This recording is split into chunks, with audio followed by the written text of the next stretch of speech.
Look around you. Many people you know are experiencing feelings of same-sex attraction, and some may be experiencing feelings of gender dysphoria. That's the feeling of being uncomfortable with one's own biological sex. For some people, these feelings already are or can become unwanted. Is there any hope for those who are experiencing unwanted same-sex attraction or unwanted gender dysphoria? Especially for people of faith, feelings of unwanted same-sex attraction or gender dysphoria can be really discouraging. On the one hand, we believe that God has our best interests in mind when it comes to our intimate relationships and our sexuality. On the other hand, feelings of same-sex attraction and gender dysphoria run very deep, right through the very center of the soul, and they cannot and should not be ignored.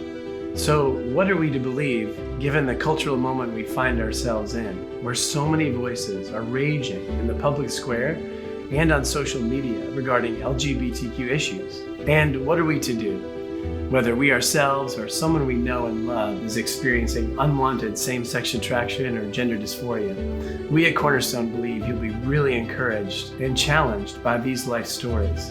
3 of our formerly gay and transgender friends share frank answers to tough questions about their own journeys. And through it all, you'll hear one common theme: the human need to be deeply loved and known.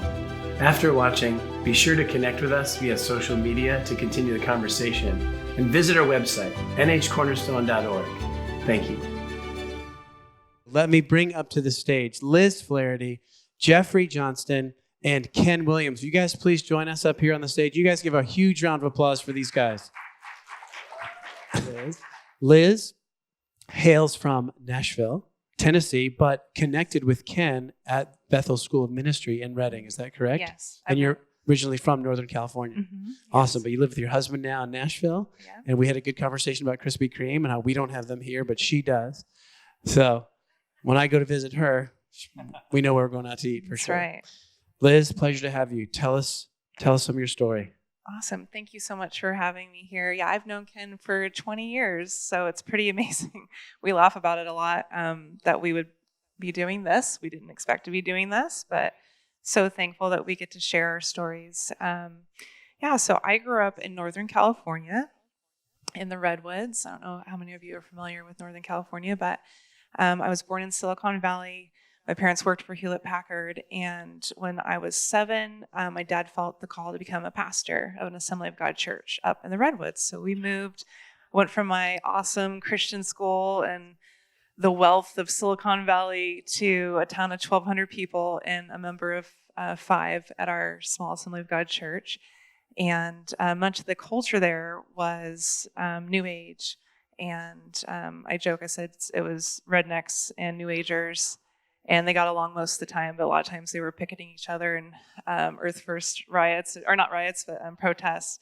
So, and being that 2/3 of the economy is the cultivation of illegal marijuana at the time, we were much a contrast. So here comes my Gaither-loving family planted in the middle of reggae and Bob Marley. And so it was a culture shock.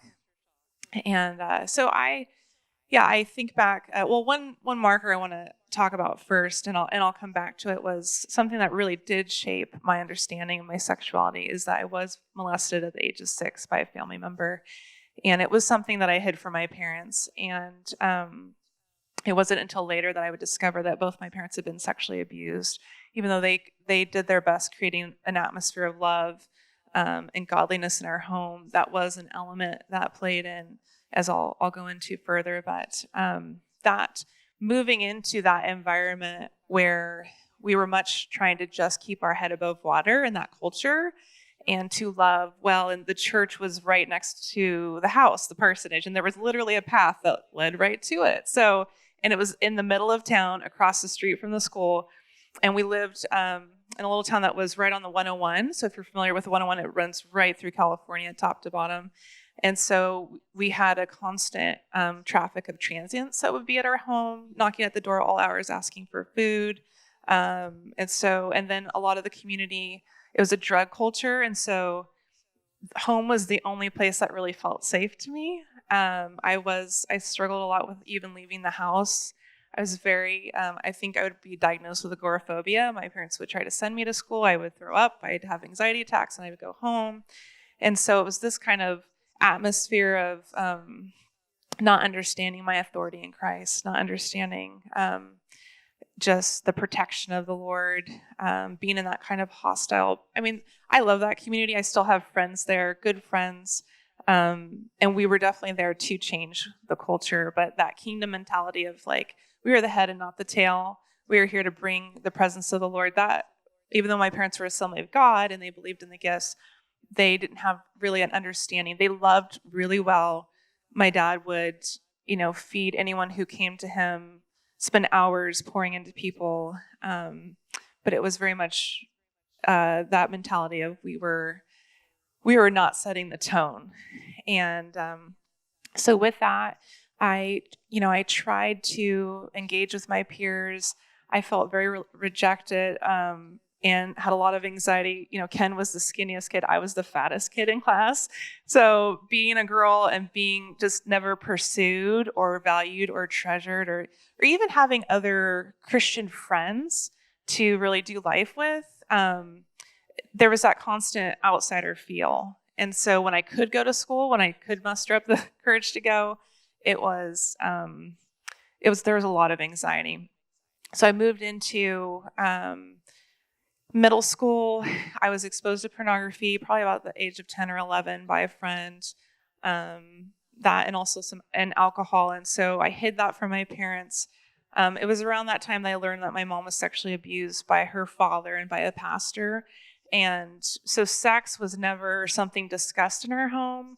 It was very shameful. And it was actually my dad who tried to explain things to me, which is when you're a woman, like you need your mother to be able to explain. I mean, my dad tried his best, but so it put this place of, I'm naturally curious on what's going on. Like I want to learn about sex. I want to learn about, there's this discovery element, and I think in all of us, for us to discover how the Lord made the earth, how he made us. And so instead of seeing that and bringing it into a healthy light of like, okay, here's what the Lord, teaching me openly without shame, what the Lord designed sex for, and that you have a sex drive and it is not evil. And so with that and with being exposed to pornography and hiding that, I just went off on my own to try to discover.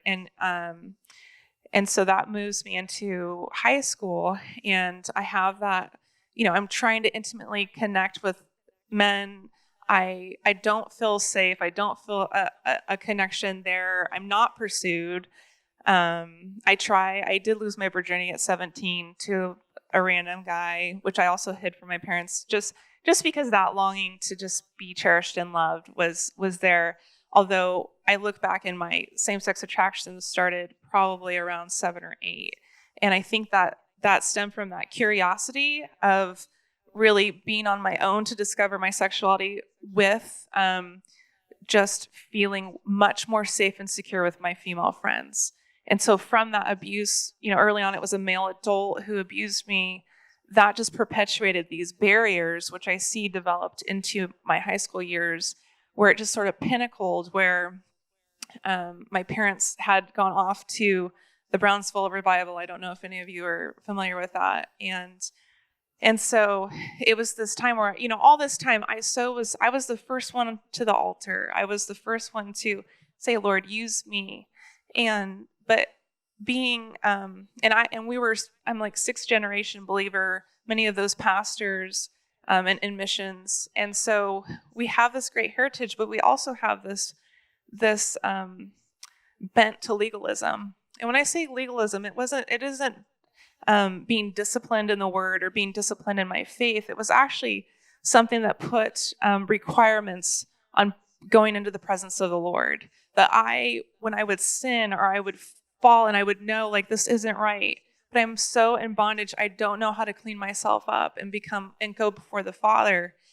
That barrier is what I struggled with my entire time. And so, as I'll explain, as I got freedom, that revelation of I can come boldly before the Father, I'm fully accepted and loved, that was a key element in my freedom. And I know it sounds very simple, but I think a lot of us think of legalism, and it kind of gets thrown around in these days as we have division in the church over grace. But really, it's just putting requirements on us to behave a certain way, or that there'd be so much time that would go by before I would go before the Lord. And when the Lord's like, that blood instantly gets you in the throne room. You can instantly come and run to me. That was pivotal for me, because it wasn't what I really saw mirrored in my family. So my senior year, after struggling, my parents are, hungry and going after the Lord, and I am just at this point so exhausted by religion, by battling that legalism, by my mental health being so poor, and just and by that time I was smoking and drinking just to medicate, and also hiding that from my parents. So I came out my senior year of high school. I resolved that even though I knew biblically it was not the Lord's will for me, I saw no way out of my pain. I saw no way out of this cave that I could not break free from, and this agony that I was feeling, and this anxiety. And honestly, when I did come out, there was like this sense of relief that I did not have to wear the mask anymore. I just could fully be myself, be vulnerable with my highly feminist community, and they celebrated me. Of course, they celebrated me. But with that, my parents obviously were very despondent and heartbroken, but they did not reject me. They did not kick me out. My father, as I moved out to my first semester of college, he said, Elizabeth, I have prayed I have read the word. He really wrestled, because I know he watched the agony I'd walked in for years. And I think there was a part of him that actually wanted to say, it's okay, because I've seen the turmoil you've been in, and I don't know how to help you. And I don't want to reject you. But in him wrestling, he said, I've gone to the word and I've gone to the Lord, and this is not who you are.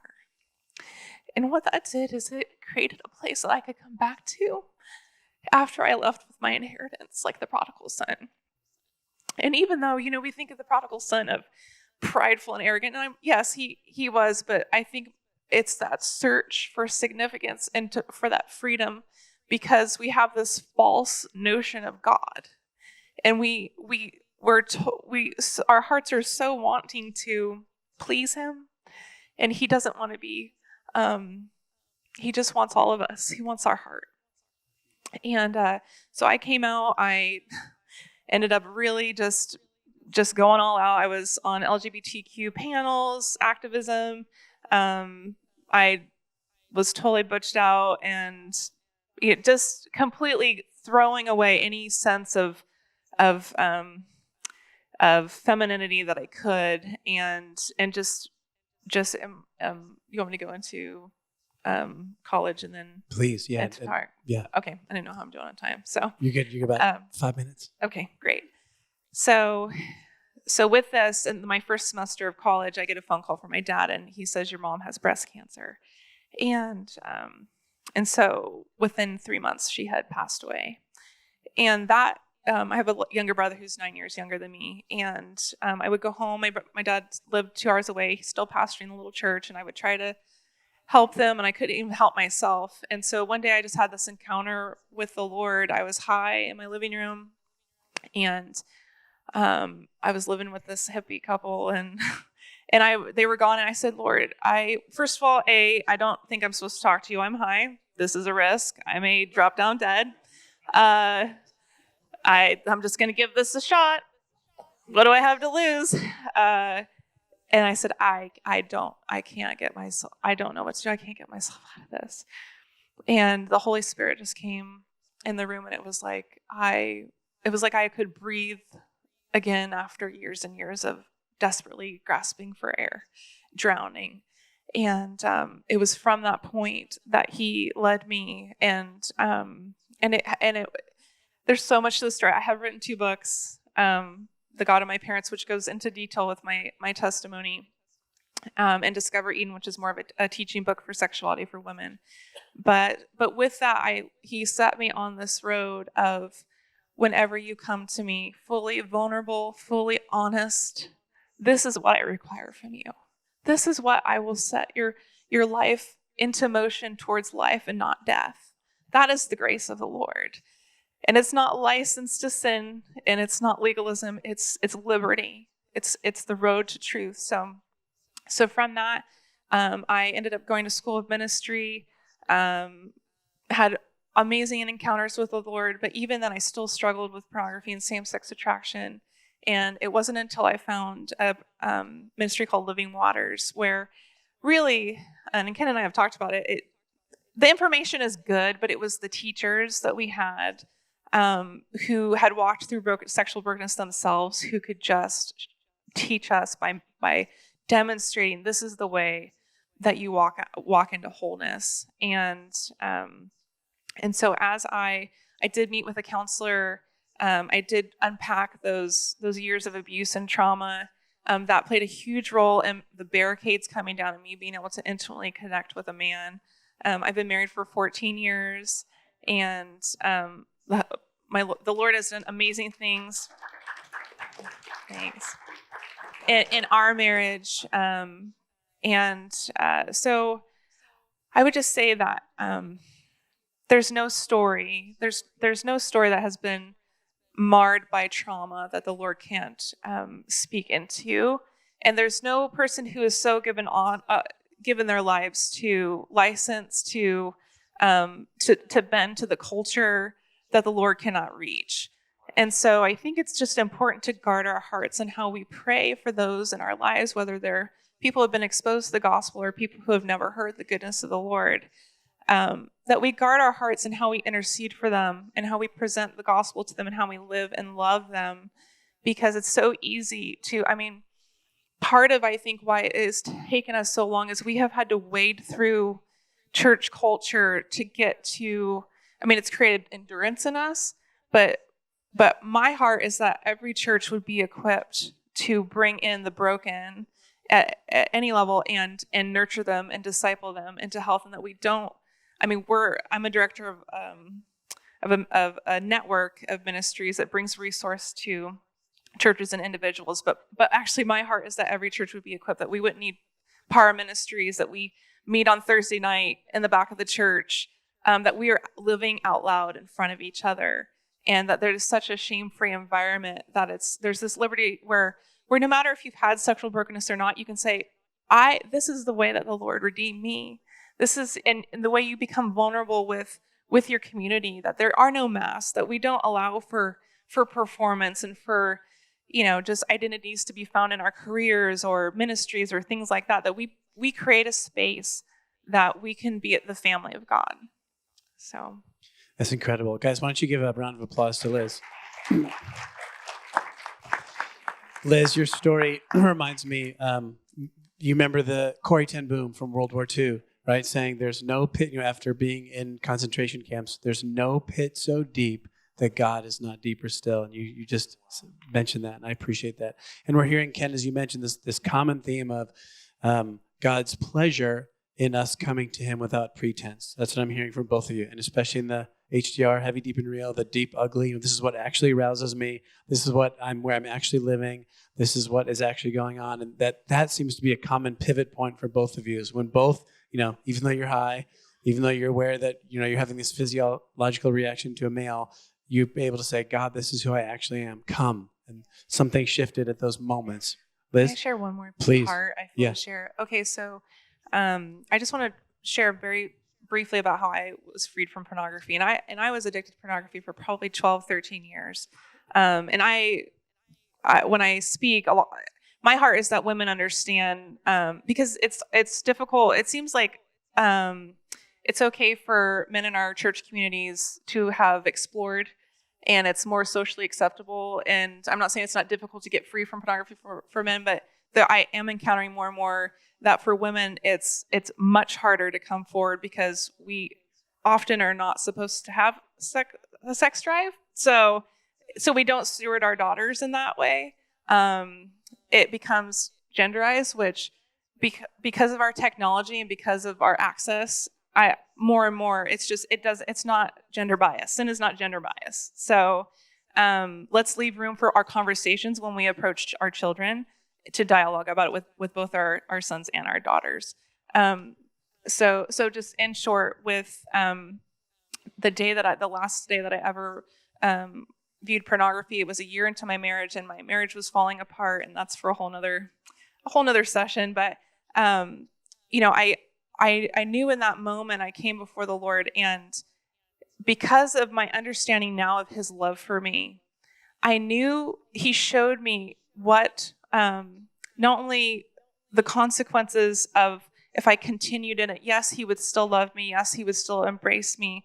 But the consequences in my marriage and then future children, that they would be bound, that they wouldn't be free, and that I actually had access to the freedom to permanently be done with pornography out of my love reciprocation back to Him. Like, it was how I loved Him in return that I was able to lay down ever using pornography ever again. And so I think that's a key thing to pray for those who are bound is, yes, unless you have a revelation of His love, you don't understand the sacrifice of reciprocating it back.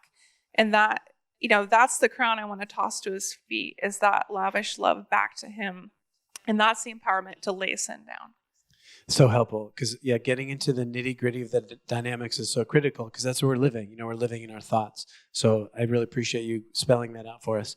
As you mentioned, Liz, you have just become the executive director of Hope for Wholeness Network. How can people connect with you, either through that or through your own channels? Yeah, probably the best way is to go to my website, which is Liz G. Flaherty, so LizGFlaherty.com. And I have a contact form there, and it goes right to my email. Or feel free to come up to me after we speak today. So, thank you. That's awesome. Thank you so much. Thanks for watching. We hope you are encouraged. We know that same-sex attraction and gender dysphoria are complex issues. We also know that God loves people. For some amazing resources on these topics, please visit us at nhcornerstone.org.